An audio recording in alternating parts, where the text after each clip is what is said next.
Hello again. We're back again. I do apologize for all of the time that it's taken to actually for me to relay a video back to you. So today I'm back in Romania, by the way, guys. And so today we have a video of me keeping Marcel sharp. And from his last fight, he hasn't really been active, and we haven't really done anything related to shadow boxing, boxing. Sometimes we do it all the time, and then sometimes we're super busy and we're traveling all over the place, as you've seen, and we don't necessarily have the time. So, this is about drills, and this is about kind of keeping him sharp and bringing him back to where he was before after the training, after his fight.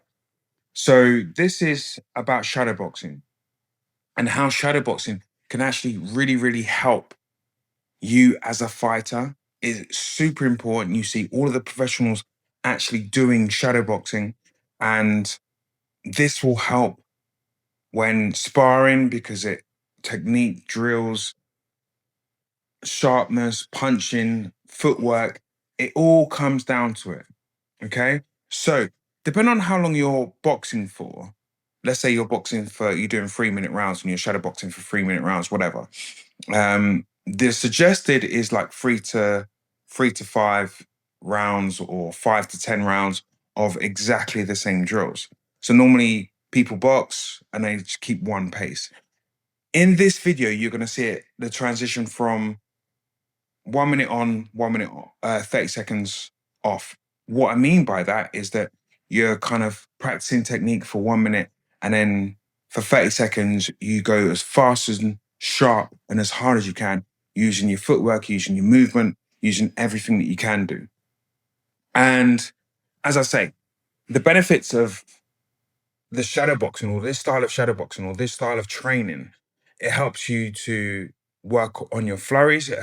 Works on exchanges. So if you're in a fight and exchanges happen, then you're there and you can keep up that pace. It's also pressure in moments of sparring. So where your heart rate spikes, and it will help you with the recovery method thereafter because you've gone off, and you're going back to normal. So you move around the ring, you've done your little work, and then you come back off and you move around the ring. But it helps with your breathing, it helps with everything else, and it helps your nervous system to adapt to higher hand speed. Also, your punches become more snappier, your combinations become quicker, as you can see with Marcel, and it teaches you to keep your technique. Okay. Some of the other methods or some of the other things that it helps you with is basically keeping your guard up.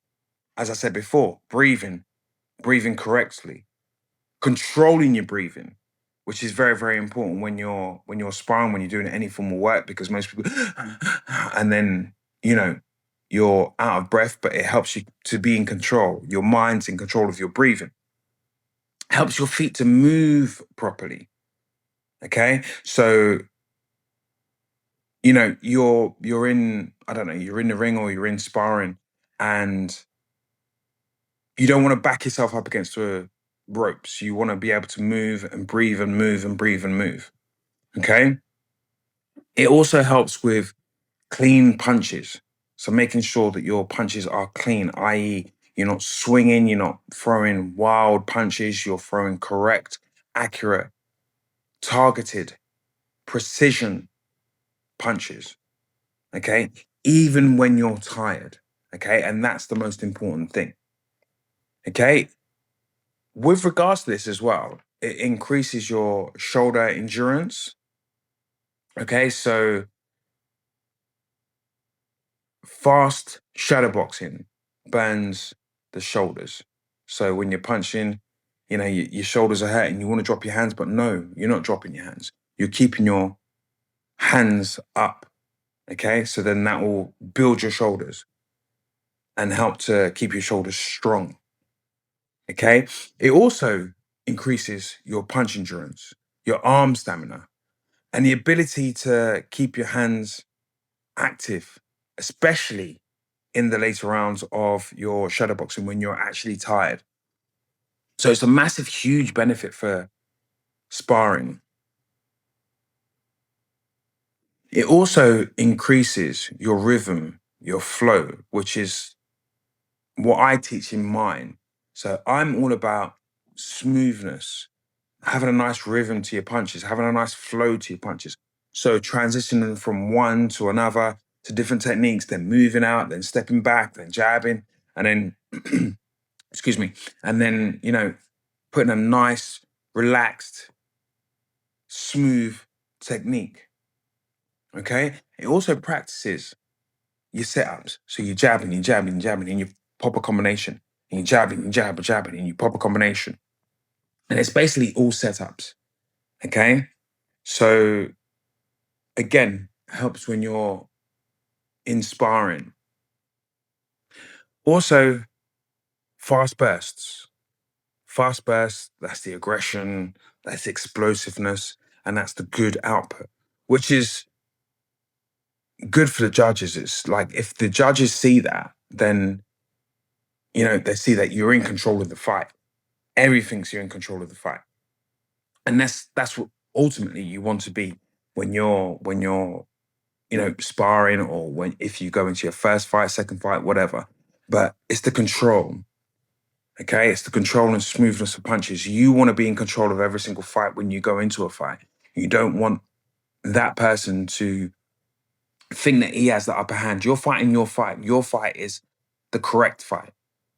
And that's what you want the judges to see. You're having fun. You're not getting overwhelmed. You're not getting flustered. You're not getting tired. Okay, well, you will get tired, but you're not getting overwhelmed, and you can control that. And that's the main thing that you need to kind of understand. With regards to fitness, this burns a lot of calories. Okay, muscles training outside in the sun. Do you know what I mean? So if you're thinking about it of a hit type of exercise, so if you're not interested in going into the ring, or not interested in going to a boxing club or anything else like that, or combat club, and you want to do it just for your own personal health, it helps towards fat loss. Okay, your athletic conditioning, again, your stamina, and your overall cardiovascular health. Sorry. So again, very, very good for your body, for your internal body, which is your cardiovascular system. Very, very good for fat loss and basically overall conditioning.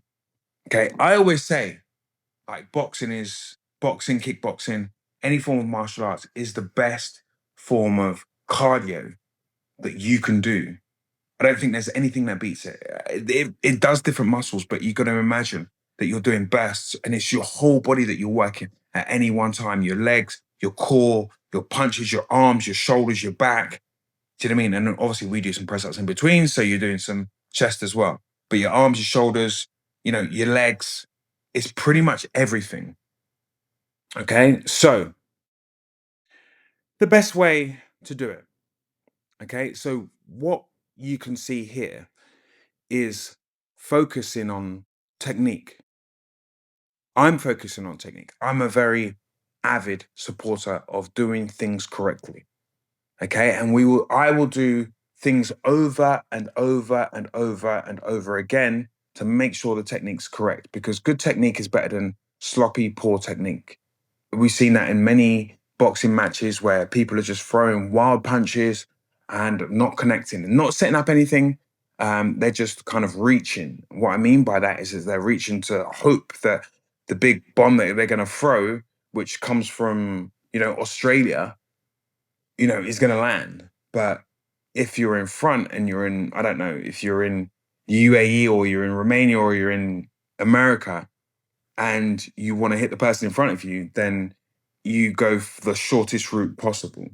And that's either straight down a line, or you set up that big punch where that person's you've predicted where that person's going to move. So you adapt to that and you set that up. Okay. So the importance is good, great, solid precision technique. Absolutely awesome footwork.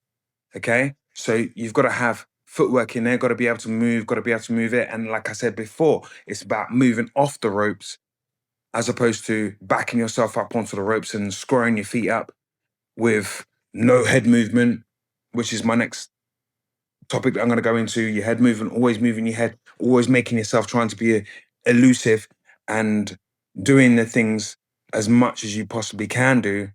All of these things combined, doing these as much as you can do. Okay, breathing, smooth combinations. Okay, all of those are so, so important. Obviously, I've got another client here that's actually just joined us as well. So it's exactly the same thing with him. And you see me stopping him and talking to him and basically explaining exactly the same thing as what I'm teaching myself. So it's about non-stop punches, fast feet, angles, combinations, defensive punching. So you're punching while moving back and coming forward, or you're punching, you're stepping off, and then you're moving to the side and getting a like a cross or a hook in, but it's all positioned. It's all positioned. So, you know, concentrate on when you're doing all of this, concentrate on your jabs, your jab crosses, your slipping, your pivots, your body shots, your footwork. Okay. So you can go rapid for 1 minute, you can go rapid for 30 seconds, then 1 minute, your hooks, your uppercuts, you concentrate on non-stop movements and basically a high tempo. Okay. So this is what this session is about. Okay. And this is one of the things that I would do in one of my sessions. And I always encourage people to do this because this is so important to development if you are going into a boxing match, or even if you decide that you don't want to go into competition, you want to do this for a health benefit or a fitness benefit for yourself. Okay. All of these things you've got to take into consideration. You've also got to have a good tutor that understands all of these principles, understands that, you know, even if you're doing it for fun, you need to do things properly. No one would go into a workplace and just work for fun. Everybody has to be able to do things properly. So you take this and you move this into your everyday life. If you're cleaning, okay, if you're cleaning a stove, you're not going to leave little bits of remnants on the stove. Or if you're cleaning your shoes, your boots, whatever. If you're going to your washing machine, you're not going to turn your washing machine off halfway. You're going to let the cycle run. And then if you dry your clothes, I like to hang my clothes out, but if you dry your clothes, you can let the cycle run. You're not going to necessarily pull it out halfway unless there's things in there that, you know, are dried already, or you want to decrease the load.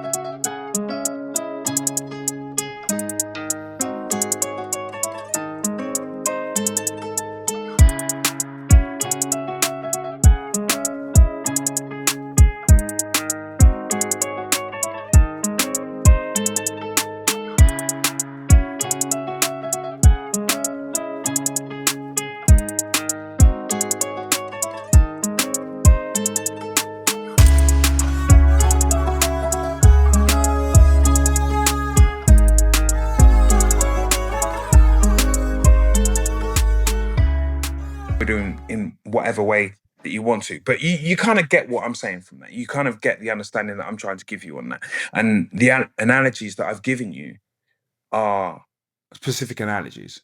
You again, one last thing is that if you go into a petrol station, or if the petrol station is not the right analogy because you can use that, but if you're driving down a street and you want to drive to the end of the street, unless there's a parking space in the middle of the street, you're going to drive to the end of the street and you're going to get to your destination, and then you're going to find a parking space which is located around your petrol station. You're not going to drive and then a kilometer away from your destination, you're going to think, okay, cool, I'm going to park here, unless you're living in London, of course, and traffic and whatever, blah, blah.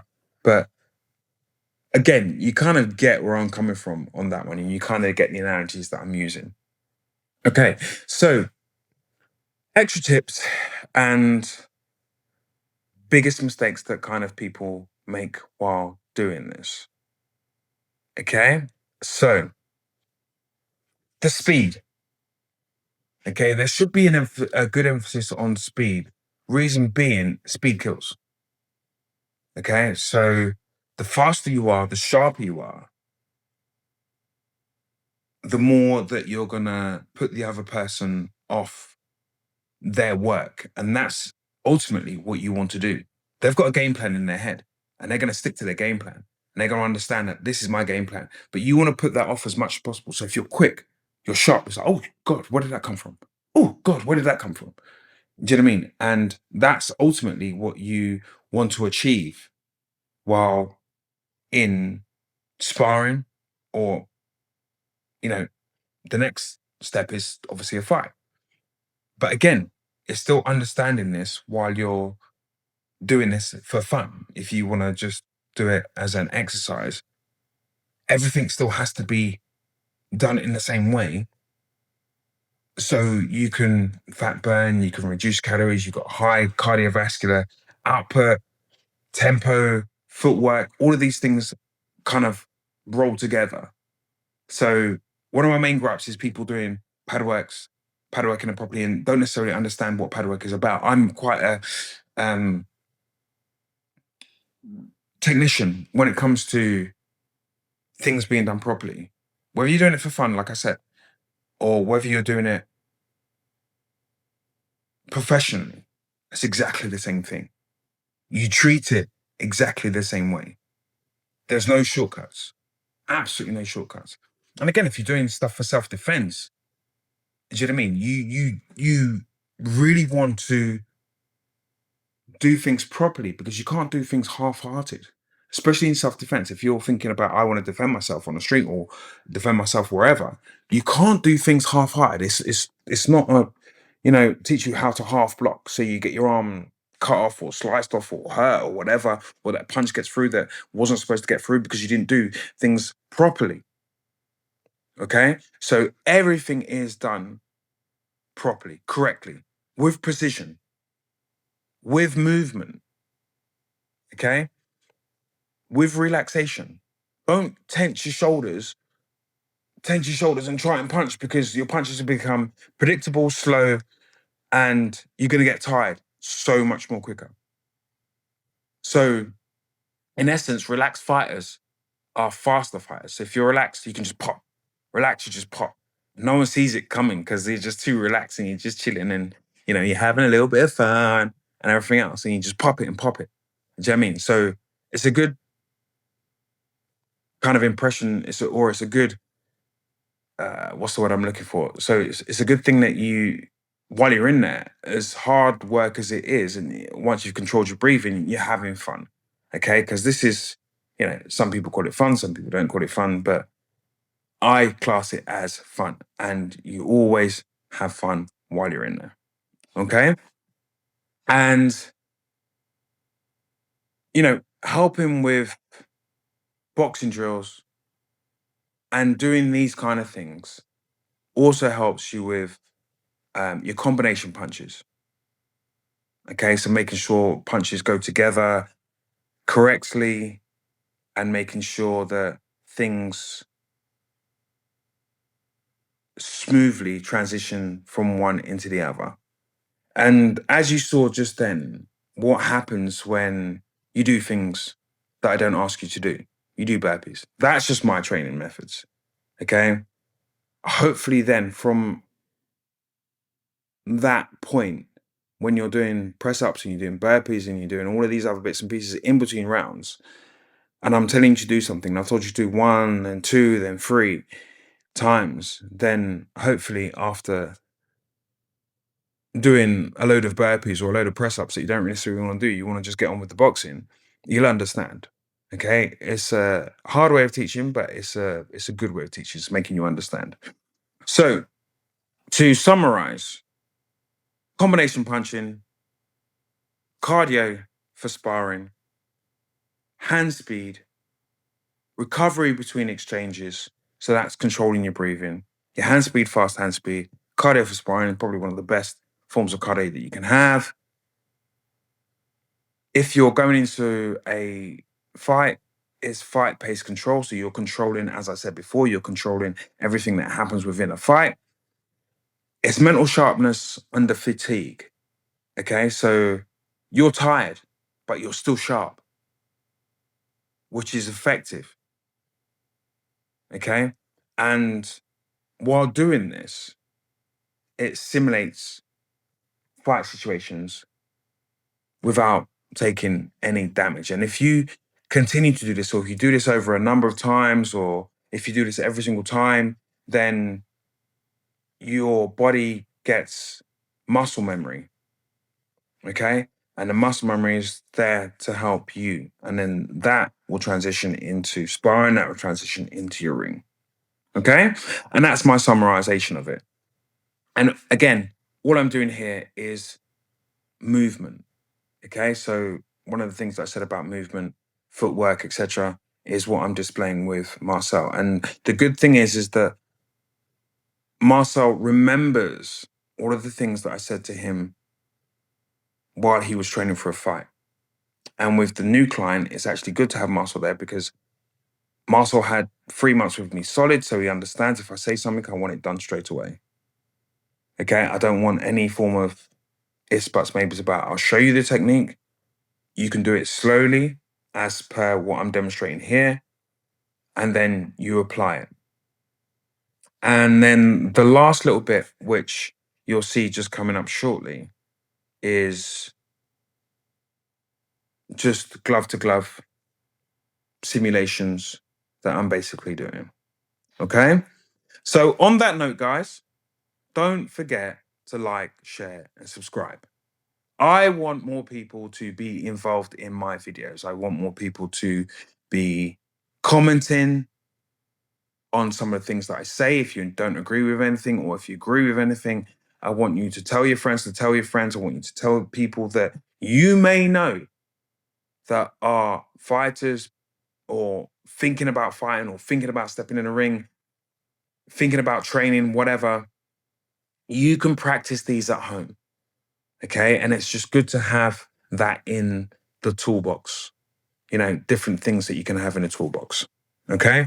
So again, thank you very much for watching. If you've come this far, thank you very much for your support. Don't forget, again, to like, share, and subscribe. Very important for me and for you. Thank you very much, and enjoy the rest of the video. Thank you very much, guys. Take care. Bye-bye.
the beat.